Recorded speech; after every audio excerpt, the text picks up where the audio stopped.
Case number 4 है बच्चों, जब वस्तु फोकस और वक्रता केंद्र के बीच हो। एफ का मतलब क्या हुआ? फोकस, और सी का मतलब हुआ वक्रता केंद्र। ठीक है, वक्रता केंद्र। ठीक, अब देखो, अगर बच्चों यहां पे हम बात करते हैं इस केस की, तो सबसे पहले आपको क्या करना है बताओ? एक दर्पण बनाना है। ठीक है, जैसा कि बच्चों हमने यहाँ पे क्या किया है बताओ, बनाया है। ठीक है, ए क्या होगा बताओ, तब बताओगे कि सर ए जो है, ए जो है, ए जो है आपका प्रिंसिपल एक्सिस है। ठीक है, प्रिंसिपल एक्सिस है, और ए जो है आपका पोल है, ध्रुव है। ठीक है, ए क्या है बताओ? फोकस से। ठीक है, और ये क्या है बताओ? ये जो है बच्चों आपका यहाँ पे ये फोकस है, और ये वक्रता केंद्र है। ठीक है, वक्रता केंद्र है। वस्तु को हमें कहाँ पे रखना है बताओ? तब बताओगे कि सर वस्तु को हमें रखना है फोकस और वक्रता केंद्र के बीच, सी और एफ के बीच। तो रखो यहाँ पे सी और एफ का बीच का मतलब ये हुआ, यहाँ पे रखना होगा कहीं वस्तु। ठीक है, यहां तक क्लियर है? अब क्या करेंगे बच्चों बता, चूंकि हमें इमेज बनाना है, तो इस वस्तु से कितने प्रकाश की किरण लेनी होगी बता? दो। एक किरण बच्चों हम क्या करेंगे बताओ? एक किरण बच्चों यहाँ पे हम मुख अक्ष के समांतर ले जाएंगे। ठीक है, क्या करेंगे बच्चों बता? मुख अक्ष के समांतर ले जाएंगे। ठीक है, और आप सभी को पता है बच्चों यहाँ पे कि मुख अक्ष के समांतर, मुख अक्ष के समांतर जाने वाली किरण दर्पण से प्रवर्तन के बाद फोकस से गुजरती है। कहां से गुजरती है बताओ? फोकस से। इसे क्या करना है बच्चों बता? फोकस से हमें गुजार देना है। ठीक है, फोकस से हमें गुजार देना। ठीक, अब क्या करेंगे बच्चों यहाँ पे? दूसरा जो रे लेना है, किरण लेना है, इस केस में क्या करेंगे बता? फोकस से गुजारेंगे, फोकस से ले जाएंगे, फोकस से ले जाएंगे। ठीक है, फोकस से। और आप सभी को पता है कि फोकस से जाने वाली जो प्रकाश की किरण होती है, वो दर्पण से प्रवर्तन के बाद, दर्पण से प्रवर्तन के बाद मुख अक्ष के समांतर वापस लौट जाती है। किसके समांतर? मुख अक्ष के समांतर वापस लौटेंगी। इस तरीके से बच्चों क्या होगी? मुख अक्ष के समांतर ये वापस लौटेंगे। ठीक है, मुख अक्ष के समांतर बच्चों क्या करेंगी? वापस लौटेंगे। ठीक है, इस तरीके से। ठीक है, अब कहां पे कटा बताओ? यहां पे कटा। ठीक है, परिवर्तन के बाद कहां पे कटा? इस बिंदु पे कटा। तो इमेज कहां पे बनेगा बच्चों बताओ? तो आप बताओगे कि सर इसका इमेज जो है यहीं पे बनेगा। ठीक है, इमेज कहां पे बनेगा बच्चों बताओ? यहीं पे बनेगा। अगर इसे हम मान लेते हैं बच्चों यहाँ पे कि वस्तु जो था ए और बी था, तो इमेज बनेगा इसका क्या बच्चों बताओ? ए डैश बी डैश, ए डैश बी डैश। ठीक है, क्लियर है? अब क्या करेंगे बच्चों बताओ? इमेज की विशेषता के बारे में बात करेंगे। तो विशेषता तो आप खुद से लिख लोगे। ठीक है, प्रतिबिंब की विशेषताएं की बात करेंगे। प्रतिबिंब की विशेषताएं, विशेषताएं। ठीक है, बताओ बच्चों क्या क्या लिखेंगे बताओ? तो आप बताओगे कि सर पहले केस में तो हम स्थिति लिखेंगे इसका, कि स्थिति क्या है बताओ? स्थिति की बात करेंगे बच्चों, तो स्थिति क्या होगा बताओ? स्थिति की बात करेंगे तो आप बताओगे कि सर इसका स्थिति, इसका पोजीशन जो है वो कहाँ पे होगा बताओ? ये देखो क्या है? सेंटर ऑफ कर्वेचर है, वक्रता केंद्र है। तो वक्रता केंद्र की इधर है, तो क्या लिखते हैं इसे बताओ? वक्रता केंद्र के परे, वक्रता केंद्र के परे, या फिर वक्रता केंद्र के परे। ठीक है, या फिर इसे क्या लिखेंगे बच्चों बताओ? या लिख सकते हैं हम, ठीक है, वक्रता केंद्र और अनंत के बीच क्या लिखेंगे बताओ? वक्रता केंद्र, वक्रता केंद्र, या फिर ऐसे लिख सकते हैं सी और अनंत के बीच, अनंत के बीच बनेगा प्रतिबिंब। ठीक है, सी और अनंत के बीज बनेगा। ठीक है, दूसरा में क्या लिखेंगे, इसकी आकार की बात करेंगे, आकार की। तो बताओ आकार क्या होगा, बताओ। तो आप बताओगे कि सर ये प्रतिबिंब जो है वस्तु के आकार के बड़ा है, वस्तु के आकार से क्या है बताओ, बड़ा है। तो क्या लिखेंगे बच्चों, बताओ। प्रतिबिंब जो है बड़ा बनेगा। ठीक है, बड़ा बनेगा। इसे हम क्या करते हैं, आवर्धित। इसे हम आवर्धित भी कह सकते हैं। तो क्या बोलेंगे, आकार की बात करेंगे तो क्या लिखेंगे, आवर्धित या फिर बड़ा। ठीक है, अब बात करेंगे बच्चों यहाँ पे इसकी प्रकृति की। बता, तो प्रकृति में आप क्या लिखोगे, प्रकृति में क्या लिखोगे बच्चों, बताओ। तो आप बोलोगे कि सर यहाँ पे रियल रूप में कट रही है, या फिर जिधर वस्तु है प्रतिबिंब उधर ही बन रही है। ठीक है, तो क्या लिखेंगे बच्चों, बताओ यहाँ पे कि प्रतिबिंब जो होंगी वास्तविक होंगी, और वास्तविक प्रतिबिंब बच्चों क्या होता है, उल्टा होता है। तो वास्तविक और उल्टा बनेगी, वास्तविक और उल्टा। ठीक है, तो आपको ध्यान रखना है कि जब वस्तु को फोकस और वक्रता केंद्र के बीच रखते हैं तब स्थिति आकार प्रकृति क्या होता है। तो स्थिति की बात करेंगे तो वक्रता केंद्र के परे, वक्रता केंद्र के परे।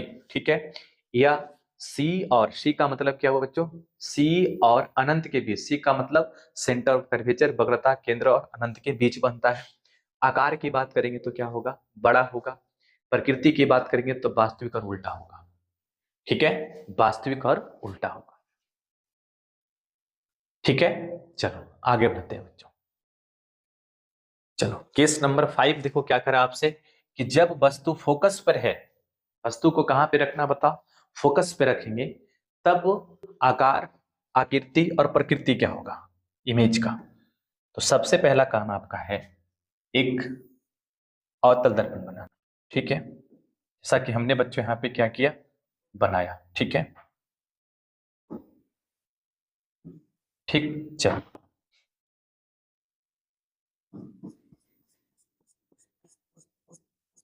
देखो ये आपका क्या हो गया बताओ, प्रिंसिपल एक्सिस, मुख्य अक्ष हो गया। ठीक है, ये ध्रुव है, इसे हम क्या कहते हैं, पोल, इंग्लिश में पी से सूचित करते हैं। ए आपका क्या होगा बच्चों बताओ, यहाँ पे हो गया आपका फोकस, और ए हो गया आपका सेंटर ऑफ कर्वेचर। क्या हो गया बताओ, सेंटर ऑफ कर्वेचर, वक्रता केंद्र। हमें वस्तु को कहाँ पे रखना है बताओ, तब बताओगे कि सर वस्तु को रखना है फोकस पे। तो वस्तु को फोकस पे रखो इस तरीके से। ठीक है, इसका नाम देना है, दे दो ए और बी। ठीक है, अब क्या करेंगे बच्चों बताओ, चूंकि इमेज बनाना है तो इससे कितने किरणें निकालेंगे, दो। एक किरण को क्या करेंगे बताओ, मुख्य अक्ष के समांतर ले जाएंगे, मुख्य अक्ष के समांतर। ठीक है, मुख्य अक्ष के समांतर। ठीक है, मुख्य अक्ष के समांतर। ठीक है, मुख्य अक्ष के समांतर। बताओ मुख्य अक्ष के समांतर जाने वाली प्रकाश की किरणें क्या होंगी बताओ, फोकस से गुजरेंगी, दर्पण से प्रवर्तन के बाद कहां से गुजरेंगी, अब बताओ कि सर दर्पण से प्रवर्तन के बाद फोकस से गुजरेंगी। ठीक है, फोकस से गुजरेंगी। ठीक है, आप क्या करेंगे बच्चों बताओ, यहां पे एक किरण को क्या करेंगे हम, जो पोल है, पोल है उस पे डालेंगे। ठीक है, पोल पे, मतलब एक वस्तु से निकलने वाली प्रकाश की जो किरण होगा उसे हम कहां पे ले जाएंगे बताओ, पोल पे, ध्रुव पे। अब आपको पता है ध्रुव पे पड़ने वाली जो प्रकाश की किरण होती है, ठीक है, ध्रुव पे पड़ने वाली प्रकाश की किरण जो होती है, ये जो आपका प्रिंसिपल एक्सिस है उसके साथ जितने डिग्री कोण बनाकर आई है, दर्पण से प्रवर्तन के बाद उतना ही डिग्री का कोण बनाकर वापस लौट जाएगी। ठीक है, उतना ही डिग्री का कोण बना के क्या होगा बच्चों बताओ, वापस लौट जाएगी। ठीक है, लौट गई।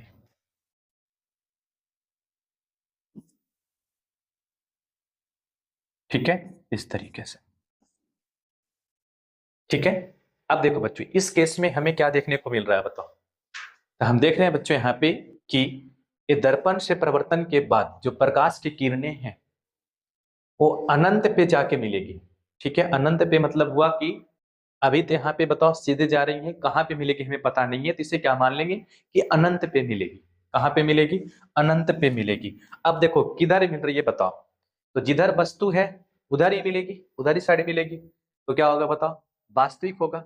और वास्तविक प्रतिबिंब कैसा होगा बच्चों बताओ? उल्टा होगा। ठीक है, उल्टा होगा। आप लिख लोगे अब यहाँ पे। अगर हम बात करेंगे प्रतिबिंब की विशेषताएं की, प्रतिबिंब की विशेषताएं की,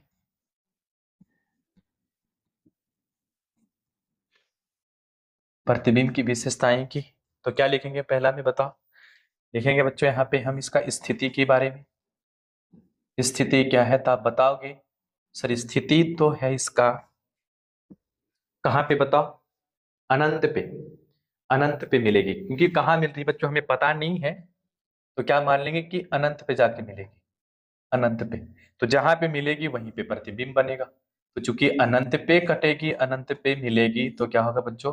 प्रतिबिंब कहाँ पे बनेगा? अनंत पर बनेगा। अनंत पर बनेगा, अनंत पर। ठीक है। दूसरा में क्या लिखेंगे बताओ? दूसरा बच्चों यहाँ पे लिखेंगे हम आकार की। ठीक है, आकार की बात करेंगे, तो अगर बच्चों आप सही से इसे देखोगे तो ये जहां भी आगे मिलेगी, ठीक है, तो प्रतिबिंब जो बनेगा वो क्या बनेगा बताओ? बड़ा बनेगा, आवर्धित बनेगा। ठीक है, बहुत बड़ा बनेगा प्रतिबिंब यहाँ पे। तो क्या लिखेंगे? प्रतिबिंब जो है आवर्धित, या फिर क्या बोल सकते हो, वस्तु के आकार से बहुत बड़ा बनेगी, बहुत बड़ा बनेगी। ठीक है। प्रकृति की बात करेंगे तो आप क्या लिखोगे बच्चों बताओ? प्रकृति की बात करेंगे, नेचर की बात करेंगे तो आप क्या लिखोगे कि सर जिधर वस्तु है उधर ही प्रतिबिंब बनेगी। तो क्या होगा बच्चों बताओ? वास्तविक होगा प्रतिबिंब। प्रतिबिंब क्या होगा? वास्तविक होगा। और वास्तविक प्रतिबिंब हमेशा क्या होता है बच्चों बताओ? उल्टा होता है। तो हम क्या लिखेंगे कि वास्तविक और उल्टा, वास्तविक और उल्टा बनेगी। ठीक है।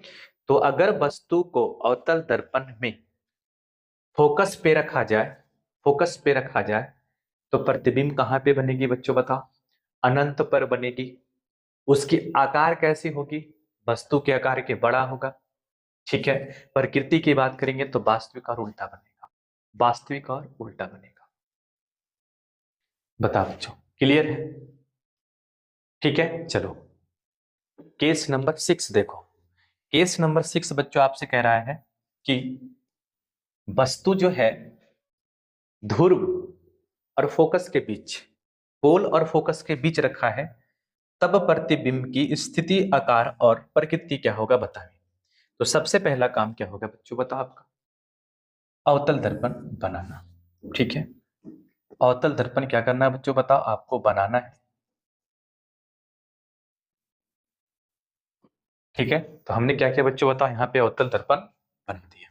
ठीक है, ए क्या है बताओ? तब बताओ कि सर ए जो है आपका प्रिंसिपल एक्सिस है। ठीक है, प्रिंसिपल एक्सिस है, मुख्य अक्ष है। ठीक है, ए आपका ध्रुव है जिसे पी से सूचित करते हैं। ए आपका फोकस है। ठीक है, और ये क्या है बच्चों बताओ? आपका वक्रता केंद्र है। ये क्या है बताओ? वक्रता केंद्र है। ठीक है, हमें वस्तु को कहां पे रखना है बताओ बच्चों? अब बताओगे कि वस्तु को रखना है कहां पे बताओ? ध्रुव और, कहां पे बताओ? ध्रुव और फोकस के बीच, ध्रुव और फोकस के बीच रखो। ध्रुव और फोकस के बीच रखेंगे। ध्रुव और फोकस के बीच हमने बच्चों यहाँ पे रख दिया। अब क्या करेंगे बताओ? इमेज बनाना है तो वस्तु से दो किरण निकालेंगे। पहला किरण को बच्चों क्या करेंगे? मुख्य अक्ष के समांतर ले जाएंगे, मुख्य अक्ष के समांतर। इसका नाम देना है तो दे सकते हो आप, ए और बी। ठीक है, ए और बी, ए और बी। ठीक है, ए और बी है। ठीक, अब बताओ अगर हम मुख्य अक्ष के समांतर प्रकाश की किरणें ले जाएंगे, मुख्य अक्ष के समांतर बच्चों अगर प्रकाश की किरणें हम ले जाएंगे, ठीक है, तो मुख्य अक्ष के समांतर जाने वाली प्रकाश की किरण क्या होगी बताओ? दर्पण से प्रवर्तन के बाद, दर्पण से प्रवर्तन के बाद क्या होगी? फोकस से गुजरेंगी। ठीक है, इसे फोकस से गुजारना है। ठीक है, फोकस से गुजर गई, फोकस से गुजरी। ठीक है, दूसरा किस क्या करना है बच्चों, दूसरा जो किरण लेना है वो हमें कहां से लेना है, बताओ बताओ कहां से लेना है। तो देखो क्या करते हैं बच्चों, बताओ, सेंटर ऑफ कर्वेचर से ले जाते हैं। तो सेंटर ऑफ कर्वेचर से बात करेंगे बच्चों, यहाँ पे ऐसे समझो, इसे मान लो कि सेंटर ऑफ कर्वेचर से जाती है, इस तरीके से देखो, चलो ठीक ही है, इस तरीके से।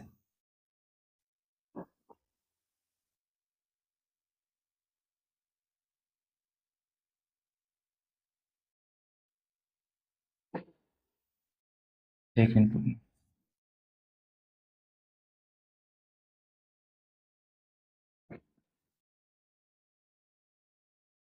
ठीक है, इसे आप क्या मान लो, सेंटर ऑफ कर्वेचर। ठीक है, ये आपका सी है। अब देखो बच्चों यहाँ पे हम क्या देख रहे हैं, बताओ, इस केस में क्या आप बताओगे कि कहीं पे इधर प्रकाश की किरण मिलेगी, बताओ, कटेगी नहीं। ठीक है, आगे बच्चों ये बढ़ते जाएंगे तो क्या होगी, प्रकाश की किरणें फैलती जाएंगी।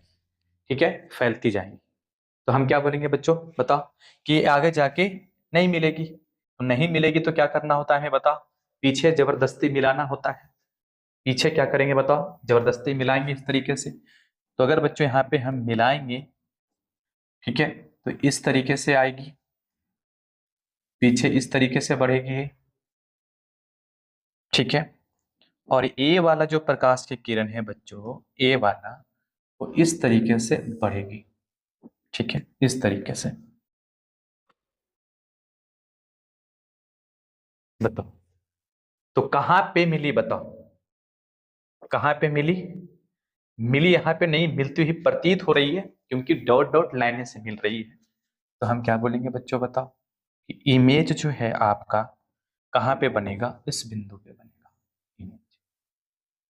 ठीक है, इस बिंदु पे बनेगा, ये बी है और ये आपका ए है, ये प्रतिबिंब है, तो ए डैश बी डैश हो जाएगा। ठीक है, अब बता, ये दर्पण से परिवर्तन के बाद प्रकाश की किरणें जो हैं, दर्पण से परिवर्तन के बाद प्रकाश की किरणें जो हैं, ये रियल रूप में मिल रही है या फिर मिलती हुई प्रतीत हो रही है। आप बताओगे कि सर मिलती हुई प्रतीत हो रही है, तो मिलती हुई प्रतीत होती है तो प्रतिबिंब की नेचर कैसा होता है, तब बताओगे कि सर नेचर इसका होता है काल्पनिक, या फिर काल्पनिक को हम क्या कहते हैं, बताओ, आभासी कहते हैं। ठीक है, और हम क्या देख रहे हैं बच्चों, बताएं यहाँ पे कि वस्तु यहाँ पे छोटा था। ठीक है, वस्तु छोटा था, इमेज कैसा बना, बताए, बड़ा बना, आवर्धित बना। ठीक है, और क्या बता सकते हैं, बताओ, और हम बता सकते हैं बच्चों यहाँ पे इसका पोजीशन की बात करेंगे, स्थिति की बात करेंगे, तो स्थिति में क्या लिखेंगे बच्चों, बताओ, दर्पण के पीछे बन रही है, दर्पण के पीछे बन रही है। ठीक है, तो विशेषता में बच्चों आपको क्या लिखना है, प्रतिबिंब की विशेषता की बात करेंगे। ठीक है, प्रतिबिंब की विशेषताएं की बात करेंगे इस केस में, तो क्या बताओगे बच्चों, आप बताओ, अब बताओगे कि सर यहाँ पे हम बात करते हैं सबसे पहले स्थिति की। ठीक है, स्थिति की बात करते हैं, तो स्थिति में क्या लिखेंगे, दर्पण के पीछे बनती। ठीक है, दर्पण के पीछे।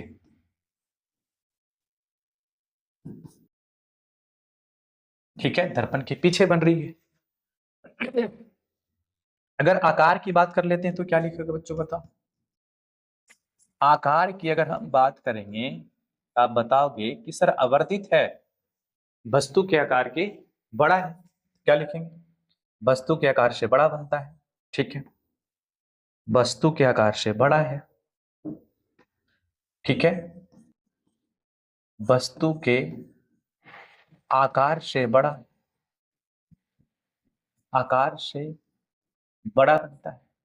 ठीक है, प्रकृति की बात करेंगे तो क्या लिखेंगे, बताओ, प्रकृति की बात करेंगे बच्चों तो आप लिखोगे प्रकृति में, ठीक है, कटती हुई प्रतीत हो रही है, या फिर आप ऐसे भी कह सकते हो कि जिधर वस्तु है, उसका अपोजिट साइड में बना है प्रतिबिंब, ठीक है, अपोजिट साइड में बना है या फिर कटती हुई प्रतीत हो रही है, इसलिए प्रतिबिंब क्या होगा बच्चों बताओ, आभासी होगा, आभासी, या फिर इसी को हम लोग क्या कहते हैं, काल्पनिक, ठीक है, काल्पनिक। और आपको पता है कि आभासी और काल्पनिक प्रतिबिंब जो होता है, ठीक है, आभासी और काल्पनिक प्रतिबिंब जो होता है, ठीक है, वो हमेशा क्या होगा बच्चों बताओ, सीधा होगा, क्या होगा, सीधा होगा,